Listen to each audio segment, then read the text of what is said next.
Entendes o que estás lendo? O podcast que te leva através das páginas da Bíblia, livro por livro, capítulo por capítulo. Uma exposição bíblica emocionante.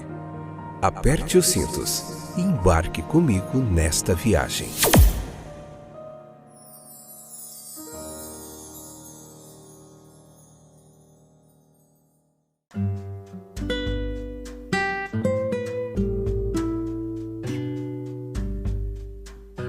Olha a gente aqui outra vez, juntinhos para estudar o texto bíblico. Que legal, que bênção, que privilégio, que rica oportunidade que o Senhor nos concede de se debruçar sobre o texto bíblico. Hoje, Mateus capítulo 16, parte 4, episódio de número 644, oitava temporada.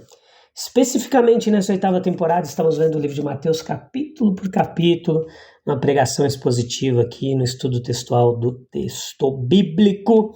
Você encontra esse trabalho aí em vários livros da Bíblia, Gênesis, Levítico, Números, capítulo por capítulo, Evangelho de João, Lucas, Marcos e agora Evangelho de Mateus. Você encontra tudo isso aí na Deezer, na Amazon Music, na Apple Podcasts, no Google acredito que não mais, mas agora no YouTube Music, aí no YouTube você encontra, enfim, em muitos distribuidores a gente tem espalhado esse trabalho aí. Se você digitar lá, Entendes o que estás lendo, podcast, você encontra a gente aí, espalhando a palavra de Deus. Essa é a nossa missão de vida, nosso propósito, nossa paixão, tudo que mais gostamos de fazer. Está aqui, se debruçando sobre o texto bíblico, trazendo uma bagagem aí de muitos e muitos anos, compartilhando com você de forma gratuita, tá bom? Que possa abençoar a sua vida, que Deus abençoe você que tem vindo até aqui,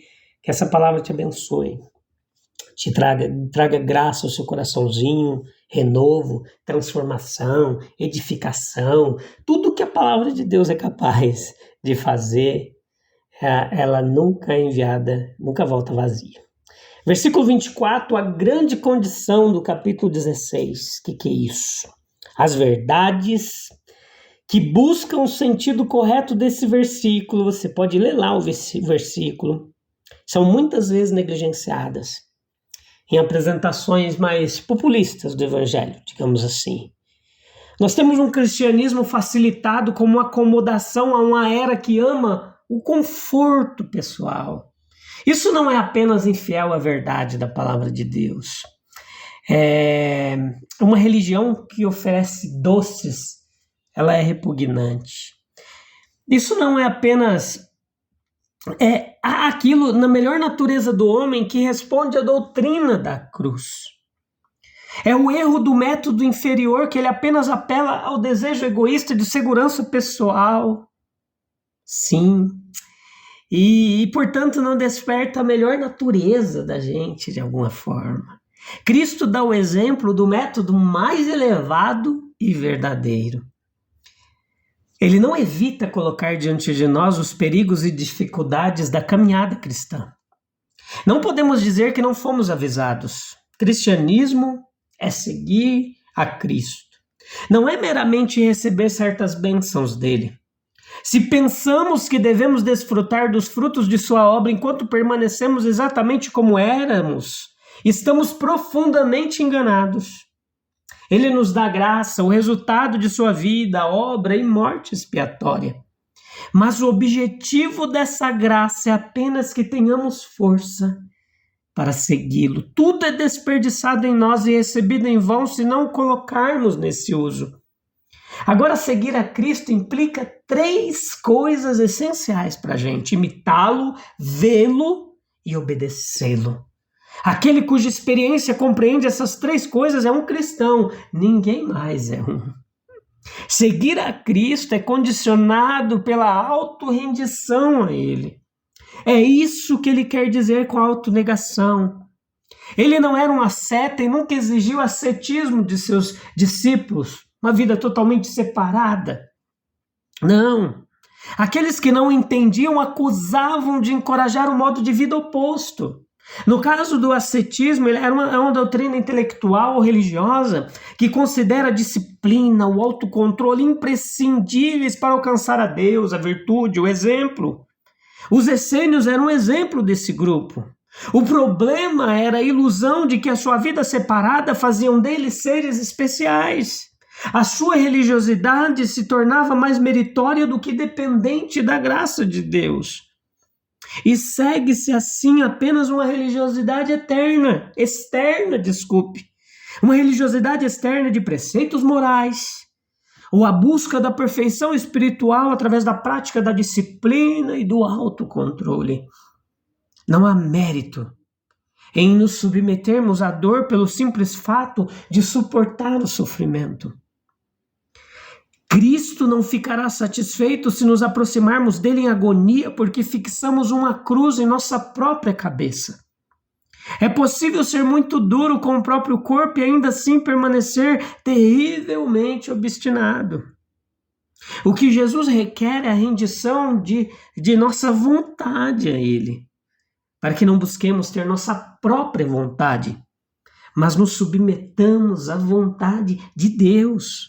Uma autorrendição a Cristo, meus queridos, nos inclina a carregar a cruz por Ele. É impossível nos entregarmos a Cristo sem sofrer alguma perda ou problema. Nos primeiros dias do cristianismo, a consequência poderia ser o martírio, mas nos nossos dias também envolve algum sacrifício, em menor grau. Agora, a cruz que o cristão tem que carregar não é um problema inevitável, como pobreza, doença ou a perda de amigos pela morte. Essas coisas estariam em nosso caminho mesmo se não fôssemos cristãos. Elas são nossos fardos, nossos espinhos na carne. Elas são enviadas a nós, não levadas por nós, mas a cruz é algo adicional. Isso é tomado voluntariamente, está em nosso poder recusar-se a tocá-la. Nós a carregamos não porque não podemos escapar, mas porque é uma consequência de seguirmos a Cristo. E o bem de carregá-la é que não podemos segui-lo de perto de outra forma. Este, então, é o verdadeiro cristão que carregará qualquer cruz e suportará qualquer dificuldade que esteja envolvida em seguir lealmente ao seu Senhor e Mestre. O versículo 25 e 26 desse capítulo 16 nos ensina que o ganho que é perda e a perda que é ganho.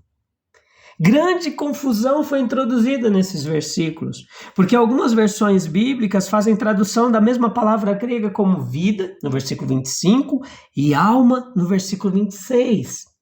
Agora, quando a gente vai para a nova versão transformadora, os revisores ajudaram a melhor compreensão da passagem ao traduzir a palavra vida em todos os dois versículos. Cristo não estava falando da alma como a entendemos, mas da vida em oposição à ideia de ser morto e assim perder a vida. Jesus está alertando seus discípulos sobre os perigos e dificuldades de seu serviço. Muitos serão tentados a recuar diante da cruz para salvar suas vidas. Uma infidelidade covarde sob perseguição não é o caminho para salvar suas vidas. É verdade que uma morte violenta pode ser evitada dessa forma, mas qual é a utilidade de uma vida preservada ao custo de honra e fidelidade? Portanto, é uma vida desperdiçada, uma vida perdida. O mesmo é verdade hoje em outras circunstâncias. O homem que nega a Cristo por sua própria conveniência se rebaixa ao nível de inutilidade. Aquele que avidamente se agarra ao seu próprio prazer, em detrimento de interesses mais elevados, empobrece tanto sua natureza por seu modo de vida mesquinho e estreito, que sua vida é realmente arruinada. Isso ficará mais evidente no próximo mundo, quando Cristo vier para retribuir a cada um segundo as suas obras, versículo 27. Mesmo em coisas espirituais, se a religião de um homem for puramente egoísta, não lhe será útil. Se ele pensar apenas em sua própria salvação e nada no serviço de Cristo e no benefício de seus semelhantes, ele estará perdido. Não é o ensinamento de Cristo que nosso grande negócio é salvar a nós mesmos. Não. Os professores religiosos, muitos deles, são grandemente culpados por colocar essa noção nada cristã na mente de alguns.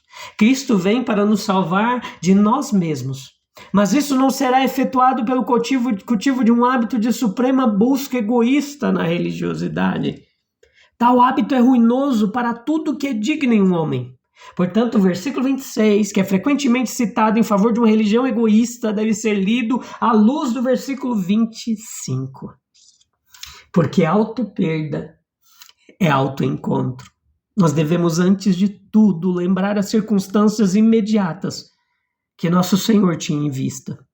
Seus discípulos estavam sendo avisados sobre perseguições vindouras. Alguns deles perderiam suas vidas em martírio. No entanto, então, eles o encontrariam mais verdadeiramente por serem os herdeiros da vida eterna. Essa é a primeira lição das palavras. Mas elas vão muito além. O que é verdadeiro sob perseguição é verdadeiro em todos os momentos. O comportamento do mártir é o espírito cristão. Nós ganhamos a única vida que vale a pena viver na terra quando negamos a nós mesmos e embarcamos em uma carreira de serviço altruísta. O abandono de objetivos egoístas é a aquisição de tesouros celestiais. Há uma bem-aventurança na vida de obediência e autoentrega que o egoísta nunca poderá conhecer. A felicidade não é alcançada almejando diretamente. Chega como uma surpresa para aquele que não está buscando quando está ocupado em serviço altruísta. Agora, meus queridos, essas lições elas são levadas para casa e consolidadas pela verdade óbvia do versículo seguinte, versículo 26. Qual é a utilidade de um mundo de riqueza para um homem que perde sua vida ao adquiri-la? O buscador de pérolas que se afoga no momento de agarrar sua joia é um perdedor, mesmo sendo um aparente ganhador. Nada compensará um homem por naufragar sua vida por egoísmo. Versículo 26 diz assim: que vantagem há em ganhar o mundo inteiro, mas perder a vida? E o que daria o homem em troca de sua vida?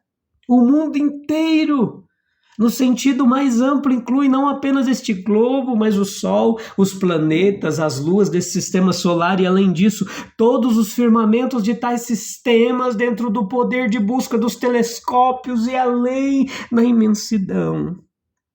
A propriedade do mundo, nesse sentido amplo, pertence somente a Deus. Tal cetro poderia ser empunhado somente pelo infinito, não o império dessa terra.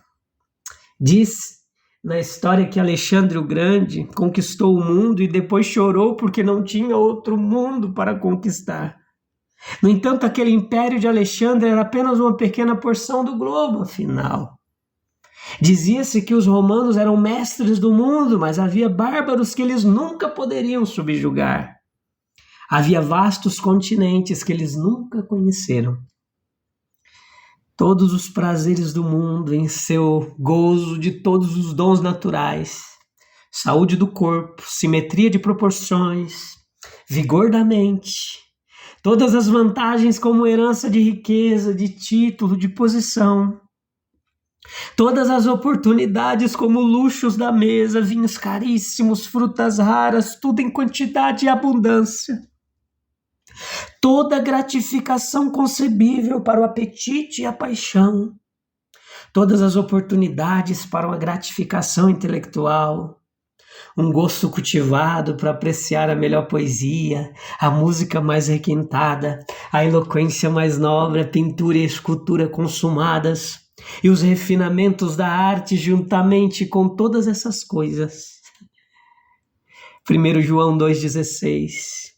Porque o mundo oferece apenas o desejo intenso por prazer físico, o desejo intenso por tudo que vemos e o orgulho de nossas realizações e bens. Mas isso não provém do Pai, mas do mundo. E agora eu lhe pergunto, Se o verdadeiro cristianismo exige autorrendição e sacrifício, porque muitos buscam apenas conforto e segurança pessoal, como nós podemos nos considerar seguidores de Cristo se recusamos a carregar a cruz que Ele nos chama a suportar? Ó Senhor Jesus, nos ajuda a compreender o verdadeiro significado de Te seguir, que não é apenas desfrutar de Tuas bênçãos, mas imitar-Te, obedecer-Te e ver-Te em cada passo de nossa jornada. Dá-nos a força para renunciar a nós mesmos, abraçando a cruz que nos chama, para que possamos viver uma vida de serviço altruísta e verdadeira devoção a Ti. Que não busquemos o ganho egoísta, mas a vida que só pode ser encontrada desfrutando, obedecendo, seguindo a Tua vontade. Amém, amém, amém. Até breve, meu querido, minha querida, ouvintes aí, Deus abençoe. Obrigado pela audiência e pela paciência. A gente volta no próximo episódio. Se Deus...